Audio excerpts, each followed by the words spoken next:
ശബരിമലയിൽ ADGP MR Ajith Kumar അമിതാധികാരം പ്രയോഗിക്കുന്നുവെന്ന് ഇന്റലിജൻസ് റിപ്പോർട്ട്.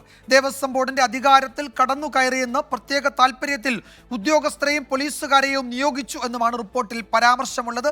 ഷഫീദ് റാവുത്തർ വിവരങ്ങൾ നൽകും തിരുവനന്തപുരത്ത് നിന്ന്. ഷഫീദ്, ഇപ്പോൾ പ്രതിപക്ഷ നേതാവ് വാർത്താ സമ്മേളനം നടത്തുമ്പോൾ പറയുന്നു, കഴിഞ്ഞ സീസണിൽ അവിടെ വലിയ ബുദ്ധിമുട്ടുണ്ടായി തീർത്ഥാടകർക്ക്.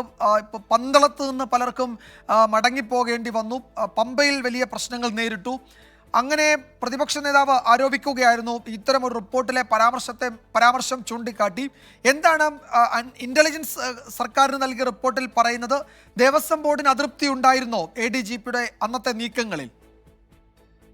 അതുമായി ബന്ധപ്പെട്ട ചില വിവരങ്ങൾ പുറത്തു വന്നതാണ്. പ്രത്യേകിച്ച് ദേവസ്വം ബോർഡിലെ ചില പ്രതിനിധികൾക്ക് കാര്യമായിട്ടുള്ള എതിർപ്പും വിയോജിപ്പും ഒക്കെ ഉണ്ടായിരുന്നു ചില തീരുമാനങ്ങളിൽ. പക്ഷേ ഇപ്പോൾ സംസ്ഥാന സർക്കാരിന്റെ അല്ലെങ്കിൽ പോലീസിന്റെ തന്നെ ഇന്റലിജൻസ് റിപ്പോർട്ടിൽ പറയുന്നുണ്ട്, ശബരിമലയിൽ ADGP MR അജിത് കുമാർ അമിതാധികാരം പ്രയോഗിക്കുന്നു എന്നുള്ള പരാതി ഉണ്ട് എന്ന്. മാത്രമല്ല, ദേവസ്വം ബോർഡിന്റെ അധികാരത്തിൽ കടന്നു കയറുന്നുവെന്നും കൂടിയാലോചനയില്ലാതെ ചില തീരുമാനങ്ങൾ എടുക്കുന്നു എന്നുള്ളതുമാണ് പ്രധാനപ്പെട്ട കാര്യമായി ഇന്റലിജൻസ് റിപ്പോർട്ടിൽ പറയുന്നത്. പ്രത്യേക താൽപര്യത്തിൽ ഉദ്യോഗസ്ഥരെയും പോലീസുകാരെയും നിയോഗിച്ചു. മാത്രമല്ല, ഈ പമ്പയിലെ പാർക്കിംഗ് വലിയ തരത്തിൽ അന്ന് വിവാദമായിരുന്നു. ഈ പമ്പയിലെ പാർക്കിംഗ് ADGPയുടെ പ്രത്യേക നിയന്ത്രണത്തിലാക്കിയെന്നും ദേവസ്വം പ്രസിഡന്റുമായുള്ള കൂടിക്കാഴ്ചയിൽ അസുഖകരമായി പെരുമാറിയെന്നും ഇന്റലിജൻസ് റിപ്പോർട്ടിൽ വ്യക്തമാക്കുന്നുണ്ട്. വിജയകുമാർ.